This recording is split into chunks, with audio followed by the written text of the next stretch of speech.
Et what's up les gens, c'est votre Benji TV, j'espère que vous allez tous très bien et aujourd'hui on se retrouve pour un débrief du GP d'Abu Dhabi. J'ai beaucoup trop de choses à dire encore une fois, j'ai noté sur un papier, alors c'est parti. Come on, blue flag. On a tous lâché notre petite larme pour Sébastien Vettel, oui c'est vrai, il tire sa référence après des années de service en Formule 1, mais surtout il a fait une incroyable course puisqu'il est dans les points au GP d'Abu Dhabi, d'ailleurs c'est pareil pour Daniel Ricciardo. Come on, blue flag.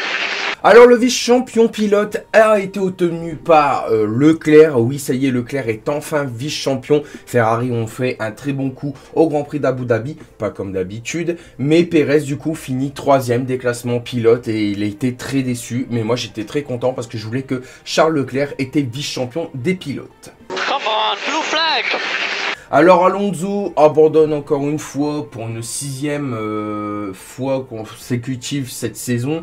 Clairement c'est trop, c'est beaucoup trop pour Alpine, c'est beaucoup trop aussi pour Alonso. Ça m'étonne pas qu'il a signé chez Aston Martin en espérant un bon avenir. On souhaite au double champion du monde le meilleur avenir possible chez Aston Martin. Come on, blue flag.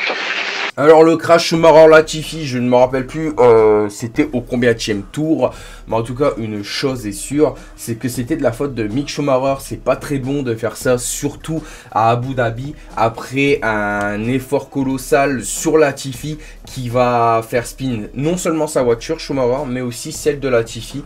On avait cru que c'était encore de la faute de Latifi pour finir la saison en beauté avec Latifi, mais pas du tout, c'était la faute de Schumacher pour le coup. Et d'ailleurs il a été interdit de donuts à la fin du GP alors que Mick Schumacher voulait en faire et il en a fait pour célébrer déjà la retraite de Sébastien Vettel et aussi pour sa saison qui a été plutôt déplorable. Mais bon, avec Haas, ils interdisent les donuts à chaque fois. C'était pour Romain Grosjean, c'était pour Kevin Magnussen, c'était pour pas mal de pilotes chez Haas.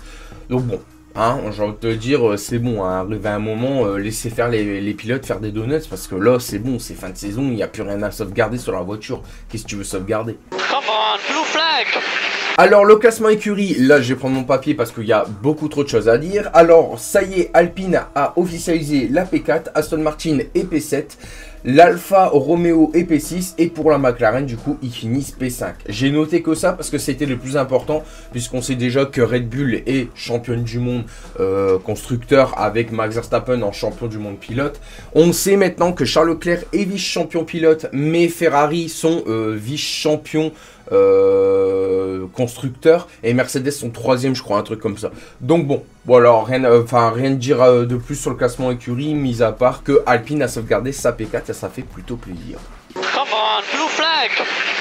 Alors les hommages des pilotes aussi, on a eu le droit à un hommage incroyable des pilotes dont Gasly, dont Alonso qui a été voir aussi au début de grille Vettel pour dire qu'il n'allait pas l'attaquer au premier tour, donc c'est incroyable, donc et qui allait même protéger derrière Vettel parce que oui Alonso il partait derrière Vettel, je crois il était P10 Alonso si je dis pas de bêtises, Vettel était P9 au départ, je peux me tromper, je me rappelle plus de la grille de départ en tout cas, mais c'est vrai que c'est un beau geste de la part du double champion du monde Fernando Alonso qui décide de dire à Vettel au tour 1 je ne t'attaque pas et je te défendrai pour que tu puisses t'envoler. Ça c'est incroyable, mais surtout j'apprécie c'est les écuries, que ce soit pour Gasly, Alonso et même Vettel, la haie d'honneur qu'ils ont fait pour ces trois pilotes là, je trouve ça très émouvant dans l'histoire de la Formule 1. Come on, blue flag.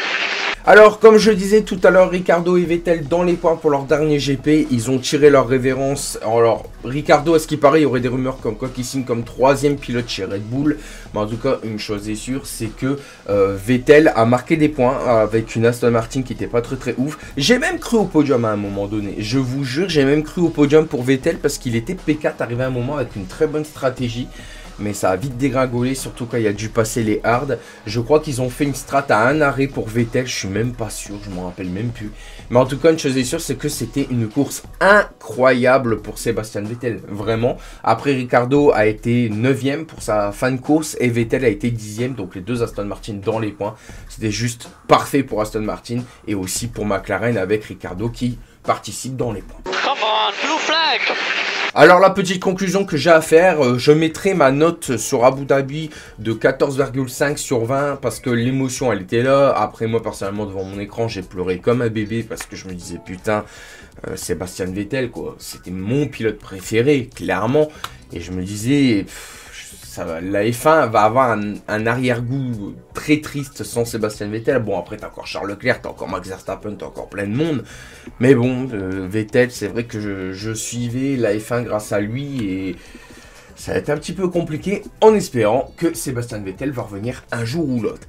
Voilà, c'est tout ce que j'ai à dire là-dessus. Donc, ma note est bien de 14,5, mais sur 20, hein, bien évidemment, pour le Grand Prix d'Abu Dhabi, en espérant que la saison 2023 aura plus de suspense, parce que là, ça a été clairement full Red Bull cette saison, avec Max Verstappen et Red Bull, ils ont tout défoncé, et même Leclerc n'a pas pu être champion du monde, pour vous dire. Mais après, il y a eu les erreurs stratégiques, et aussi les problèmes mécaniques pour Leclerc, et aussi les accidents. Donc du coup, c'est très compliqué pour Leclerc. Come on, blue flag! Alors Driver of the Day, ça a été Vettel, clairement le pilote du jour a été élu et ça a été Sébastien Vettel et ça fait super plaisir. Ça faisait un petit moment que Twitter en parlait qui disait voter pour Sébastien Vettel et ça a été le cas parce qu'il a fait une course mémorable déjà de 1 et il le mérite, hein, le Driver of the Day, parce qu'il a fait une course très ouf et en plus de ça, bon bah ça a été son dernier GP, il fallait lui rendre hommage comme ça aussi et il a été très soutenu ce week-end à son dernier GP, il y a eu beaucoup d'amour et lui-même il le disait, j'ai jamais vécu beaucoup d'amour et de soutien de la part des fans et ça fait plutôt plaisir de se dire, et ça fait chaud au cœur aussi, hein, de voir que les fans sont très attachés par Sébastien Vettel comme lui très attaché à ses fans. Donc voilà, personnellement il a fait ses petits donuts à la fin, ça a été un très bel hommage. À ce qui paraît, quand il a quitté sa monoplace il a pleuré, voilà, donc il y avait des images comme quoi qu'il s'est mis il s'est fondu en larmes. Mais bon, c'est des choses qui arrivent, surtout quand il est monté sur sa monoplace et qu'il a fait signe au public. À ce qui paraît, il pleurait déjà dans son casque. Très émouvant, ouais, c'est vrai que c'est très émouvant. Mais du coup, ouais, il y a le droit à faire des donuts. Donc du coup, dans les donuts, j'ai noté, c'est pour ça que je regarde mon papier, il y avait du coup Verstappen en premier, ensuite il y avait Leclerc, ensuite il y a eu Perez et ensuite Vettel tout seul. Alors je trouve ça dommage que Alonso et Hamilton ont abandonné parce que je pense qu'ils auraient pu l'accompagner dans les donuts, mais bon, vu que Hamilton avait un problème de boîte de vitesse, bah, ça va être très compliqué et Alonso il a abandonné pour je ne sais pas quelle raison. Je crois que c'était la pompe à eau, ce qu'ils disaient dans le débrief, ils avaient souvent un problème de pompe à eau Alpine, mais bon, en tout cas une chose est sûre, c'est que bah là, voilà, là en tout cas ça veut dire que là, ben, Alpine vont régler le problème de pompe à eau pour 2023 et on le souhaite. Surtout qu'il y a l'arrivée de Gasly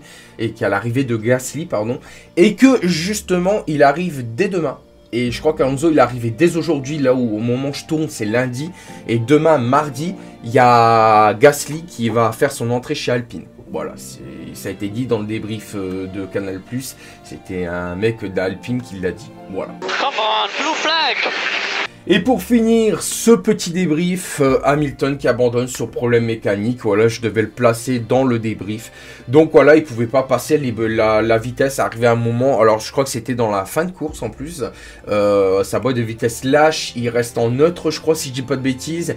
Et personnellement, ben, la boîte de vitesse qui casse. Et c'est juste incroyable de se dire que il finit son Grand Prix avec Mercedes et surtout sa saison avec Mercedes sur un problème mécanique. Bon, c'est des choses qui arrivent, par exemple Alonso ou autre, mais Alonso c'était beaucoup trop. Mais c'est rare pour le dire, mais Mercedes aussi peuvent abandonner sur des bris mécaniques. Et là, ça a été le cas pour Lewis Hamilton. Bref, j'espère que cette petite vidéo vous aura plu. En tout cas, c'était un petit débrief de fin de saison que je voulais faire parce que je vais certainement faire de plus en plus de débriefs de GP parce que j'aime ça. C'était votre Benji et ciao.